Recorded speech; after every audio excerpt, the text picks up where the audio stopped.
Det er Jesper fra Elgård Foto. Først vil jeg gerne lige sige tak for de views og kommentarer og feedback, jeg har fået på de første videoer, jeg har uploadet. Også tak for de mails, jeg har fået med emner på tutorials, jeg kunne lave. Og over på Google Plus var der en, der foreslog, at jeg kunne lave noget om kloning, så det vil jeg kaste mig ud i her. Jeg har åbnet et billede her af en model, jeg har skudt, og jeg vil fjerne nogle urenheder og måske nogle andre ting, som jeg synes, der er generende for det udtryk, eller måske alligevel er væk om et par uger.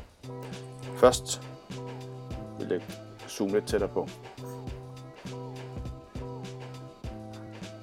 For et indtryk af ansigtet, så hvor skal jeg måske lige sætte ind, jeg kigger mig lige omkring. Det jeg altid gør, at jeg starter med at lave en kopi af det her lag. Det kan du gøre ned på knapperne, du kan også bruge en genvej. Command J på Mac. Dit clone tool finder du herovre i menuen, og også hvis du kigger herude for enden, så kan du se hvilken genvejstast på keyboard du kan bruge. Jeg trykker J, bare fordi at jeg så er sikker. Jeg holder space nede for en hånd frem, trykker musen, og så kan jeg flytte rundt på billedet, som jeg har lyst til. Holder jeg Command Space nede, så kan jeg zoome ind og få et større udsnit eller mindre. Jeg trykker J igen. Kører musen over. Det her tool her kigger på pixels omkring der, hvor du trykker. Og så sørger det for, at den plet, du trykker på, den forsvinder.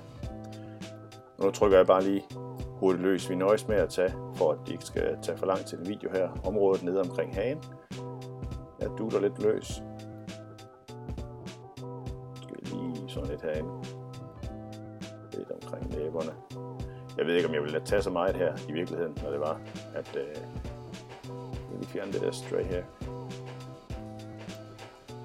Billedet er beregnet til stok, så det vil nok være temmelig pyntet og reklameagtigt, inden jeg er færdig med det her. Allerede her har du indtryk. Hvis jeg tager laget af, så kan du se, hvad jeg har lavet til og fra. Den her måde er super hurtig, men man skal passe på, fordi den kan godt komme til at lave nogle fejl. Der hvor jeg typisk ser det, det er omkring, hvis jeg kommer til at blande for meget lyst og mørkt, så kan den ikke helt finde ud af, hvad der skal være hvad. Så nu laver den en sjov ting her. Command Z er din ven. Det er simpelthen en backtracker til, at du går tilbage igennem strik, så du kan rette din fejl. Jeg trykker på den igen. Ej, det bliver stadig mærkeligt. Command Z. Hvis du nu kommer til at få trykket flere gange, og du tænker, det er helt skævt det her, kan du holde alt nede samtidig. Alt Command Z. Så kan du gå flere steps tilbage. Der var et lille tip med genvejen. Det kunne være, at jeg skulle lave en video med min genvej. Men det her, det er sådan set det drejer sig om. Kig, brug dine øjne, sørg for, at dine ændringer ikke er destruktive eller giver et kunstigt udtryk. Det gode ved at lave et ekstra lag, det er, at hvis jeg nu for eksempel får lavet noget, jeg synes, det her det bliver sgu lidt for hårdt ved huden her, da jeg mister for meget struktur, så kan jeg lægge en maske på, og med mit brush tool, i den sorte, så kan jeg maske igennem, så jeg får lidt tilbage igen af det inde bagved. En anden måde at gøre det på, kunne også være at ændre øverste lags opacity, så får du også lidt tilbage nedenunder. Så der er måder at komme tilbage på, hvis det er, at du har været lidt for hård. Ellers er det pas på, brug øjnene, og se om ikke, at du kan få tingene til at se fornuftige ud. Command Space til at zoome ind og ud, der hvor musen er.